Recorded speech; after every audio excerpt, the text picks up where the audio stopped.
Chapter 2. Nagsimula ang storya ang paglalarawan ni Sohu sa kanyang dating panaginip. Yung panahong yun ay nanaginip siya tungkol sa isang laro. Ang larong yun ay parang isang role-play game o mas kakila sa tinatawag na RPG. Ang larong ito ay parang umaakyat ka sa isang tore na kung saan ang bawat palapag ay merong mga halimaw.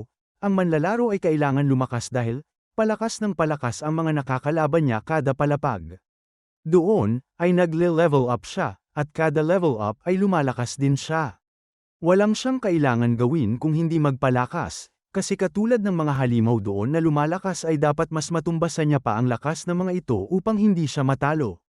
At dahil na rin sa kanyang husay at galing at sa mga hindi mabilang na pagsubok ay naabot niya ang pinakamataas o pinakatuktok na palapag, ang final boss na nakalaban niya doon ay sobrang lakas, na kahit kalaban niya pa ito, ay hindi niya maiwasan kainggitin, dahil nakakamangha talaga ang kanyang kapangyarihan. At sa hindi malamang dahilan natuklasan niya na ang final boss pala ay ang kanyang ama.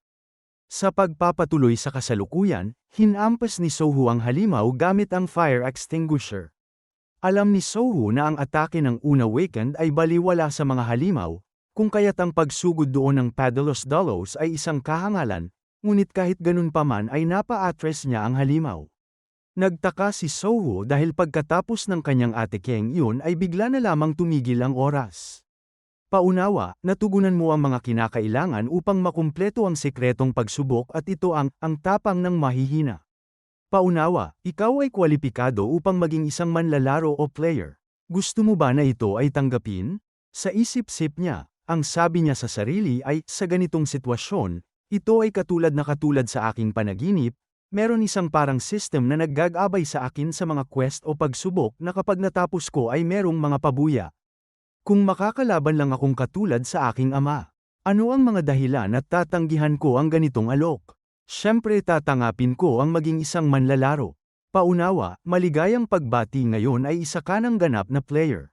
Pauwa na para sa iyong gantimpala, para sa ang tapang ng mahihina, or ang courage of the weak.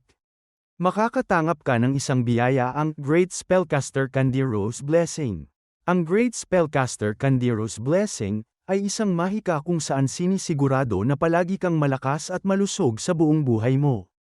Pauwa na ulit para sa iyong gantimpala, permanent effect, longevity, na ang epekto nito ay ang lahat ng lason, karamdaman, sakit, o kahit anumang bagay na nakakasama sa iyo ay kusang pagagalingin. Sa pagtulog mo naman ay mabilis magre-regine o gagaling ang buhay mo. Mistulang parang isang larong RPG ang nasa harapan niya, isang listahan ng kanyang stats at kakayahan. Pero wala siyang panahon upang humanga rito, kasi ang sa susunod na quest niya ay talunin ang Mistburn. Kaagad-agad naman bumangon ang halimaw, at isa pala etong D-Rank Awakened na at tinatawag itong Mistburn. Wala silang dapat sayangin na oras. Pinatakbo niya ang babae para lumayo dahil madyaging sagabal lang ito sa kanyang laban. Ngayon dahil sa kanyang bagong kakayahan na pagiging player, nakikita niya na rin ang status windows ng mga halimaw. Dalawang non-awakened at isang D-rank awakened na Mistburn. Na ito yung isang hunter na naging halimaw. Sumugod kay Sohu ang dalawang non-awakened na halimaw. Ngunit kahit ganun pa man ay relax lang si Sohu at hindi niya maiwasan mapangiti dahil tulad ng iba ay isa na rin siyang awakened. Agad niya naman hinampas ng fire extinguisher ang unang sumugod na halimaw sa kanya. Kapansin-pansin na sa lakas ng hataw nito ay nagtamo ang fire extinguisher bingkong. At pagkatapos ay ginamitan niya ito ng uppercut, at hindi rin makapaniwala si Sohu na, sa lakas ng kanayang suntok ay na one hit niya lang eto. Ngunit, hindi pa dito nagtatapos ang laban, sumugod na rin yung isa pang non-awakened na halimaw pero binaliwala na lang eto ni Sohu at sinipa sa tagaliran at agad naman niya natalo ang dalawang walang kwentang halimaw. Ngayon sigurado na siya na isa na siyang awakened. At dahil doon agad niyang sinugod ang natitirang kalaban. Agad-agad niya etong sinuntok sa muka. Pero ito ay baliwala. Umatras si Sohu at nabigla, agad-agad naman gumanti ang halimaw sa kanya. Ginamit ng halimaw ang kanyang mahahabang kuko at tinamaan si Sohu sa kanyang dibdib. Agad naman niya ito tinadyakan upang makalayo. Matindi ang naging pinsala ni Sohu sa kanyang dibdib at nagkaroon ito ng 3 hiwa at dumudugo pa, base sa kanyang obserbasyon sa labas kanina. Alam niya na kapag tinamaan ka ng halimaw na ito ay magiging halimaw ka na rin, napakamalas niya kasi kaka-awakened niya pa lang ay magiging halimaw na agad siya. Nagulat na lang siya dahil agad-agad gumaling ang kanyang sugat. Ang dahilan pala ng pagpapagaling dito ay ang kanyang passive effect na longevity. Ngayon natatandaan niya na meron nga pala siyang ganitong kakayahan. Habang si Sohu ay nalilito pa sa kanyang kakayahan ay sinamantala naman ito ng halimaw. Sinugod si Sohu ng halimaw, tinamaan naman si Sohu at ito ang naging dahilan ng kanyang pagbagsak sa lapag. Sa isip-isip niya, kung ang halimaw na ito ay isang D-rank at mas mahina ako dito, malamang sa malamang, ay isa akong E-rank. Ano ba yan, kaka-awake ko lang, nag-aalala na agad ako sa ranking. Noong malapit na siyang eye-kiss ng monster ay maswerte si Sohu dahil sa pagkakatalo niya sa dalawang hanggal na non-awakened na halimaw kanina ay nagkaroon siya ng reward. At agad-agad naman niya ito tinanggap. Ang Gantimapala na nakuha niya ay +5 na stat points at +3 na strength. Ngayon meron na siyang sa kabuuan na 14 na strength. Katulad sa larong Ragnarok Online o kahit anong RPG games na ang stat na strength ay nagpapalakas.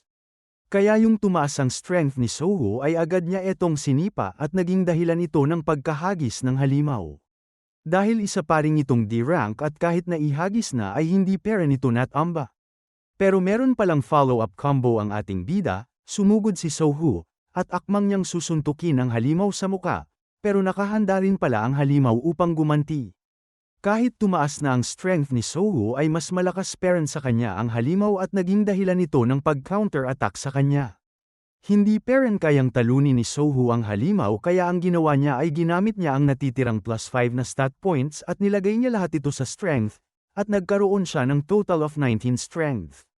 Sa isip-isip niya na wala pa siyang naririnig o nababalitaan na meron palang awakened na pwedeng mag-level up, kasi ang rango ay nalalaman na kaagad pagkatapos ma-awaken, walang din namang nagiging malakas na awakened sa kanilang rango kumbaga kung ikaw ay F-rank, hindi mo kayang talunin ng D-rank. Hindi ko alam kung sino nagpasimuno ng kalokohan na yun, ganun pa naman ay nagpapasalamat ako kasi nakatakas ako sa ganung struktura.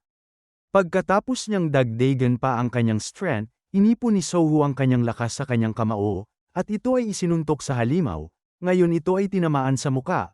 Pagkatapos niyang suntukin ito sa muka ay yumuko siya upang pagsusuntukin ang tiyan ng halimaw at nagresulta ito nagpagkas iron ng baluti o armor ng halimaw. At hindi pa dyan nagtatapos ang combo ng ating bida, buong lakas niya ulit ito sinuntok, tumilapon ng halimaw, at sa lakas nito ay nagresulta ng pagkas iron ng pader. Sa pagkakataong ito ay wala nang nagawa ang halimaw, kung hindi saluhin ang mga atake ng ating bida. At ang pinakahuling sintok ang nagpataob sa halimaw. Tumilapon ito sa lakas ng suntok ni Sohu. Natalo mo ang D-rank na Awakened Mistburn, ang sabi ng system. Sa pagkakatalo ni Sohu sa halimaw ay nag-level up siya ng 3 beses. Sa pagkakapagod ni Sohu ay halatang napaupo siya at hindi makapaniwala na, siya and dating non-awakened ay makakatalo ng isang D-rank na halimaw, ngayon dahil dito ay makakalaban na siya ng sabayan sa iba pang awakened na halimaw. Agad naman siya tumayo sa pagkakaupo at pumunta siya sa bintana upang tingnan kung ano na nga ba ang sitwasyon sa labas. Ngunit sisilip pa lamang siya mula sa bintana ay may nakikita siyang isang halimaw na akmang susugod sa kanya.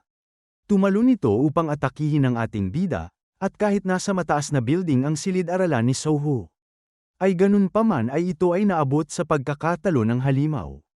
Ang halimaw na tumalon ay isang C-rank Mistburn, na hindi hamak na mas malakas sa unang 3 na natalo ni Sohu. Umatake ang halimaw at sa lakas ng pag-atake nito ay nagkaroon ito ng pagsabog. Bago ko tapusin ang video ipapaliwanag ko sa inyo kung ano ba ang stat points. Ang status points ay mga puntos na natatanggap nila upang mapahusay ang kanyang mga kakayahan. Ito ay ginagamit upang palakasin ang iba't ibang katangian ng isang hunter. Sa tuwing nagal level up sila ay, nakakakuha sila ng mga dagdag na status points na maaari niyang ipamahagi sa iba't ibang stats. Merong 5 uri ng status stats, ang Strength o STR na nagpapalakas sa pisikal na atake. Ang Agility o AGI na nagpapabilis at liksi sa mga labanan. Ang Vitality o VIT na nagpapatibay ng katawan at dagdag na HP o Health Points. Ang Intelligence o INT na nagpapataas ng mana, MP, at Magic Power. Ang perception o sense na nagpapahusay na pandama, mabilisang reaksyon, at kakayahang maramdaman ang mga kalaban. Paano naman ito nakukuha ang status points? Sa bawat pag-level up, nakakatanggap si Sohu ng 5 status points na maaari niyang ipamahagi sa alinmang stats na gusto niya. Maaari rin siyang makakuha ng bonus status points mula sa quest rewards at special system perks at sa tulong ng kanyang system interface, siya lang ang may kakayahang mano-manong ipamahagi ang status points na hindi normal para sa ibang hunters. Ang ama ni Sohu na si Jin Woo ay, dahil sa ganitong kakayahan na magdagdag ng stats sa kagustuhan niya, nagawa ni Jin Woo na mabilis na lumakas, mula sa pagiging pinakamahinang i-rank hunter hanggang sa pagiging Shadow Monarch, at ito ang inaasahan natin na mangyari din kay Sohu. Ngayon, ano kaya ang mangyayari sa ating bida? Nakaligtas kaya siya sa pag-atake ng halimaw? Para malaman natin, abang natin ang Chapter 3. Kung nagustuhan nyo ang kwento, ay pakipindot na rin ang like button dahil sobrang laking tulong na po nito para sa nagsisimula ko pa lang na channel. Hanggang sa muli, paalam.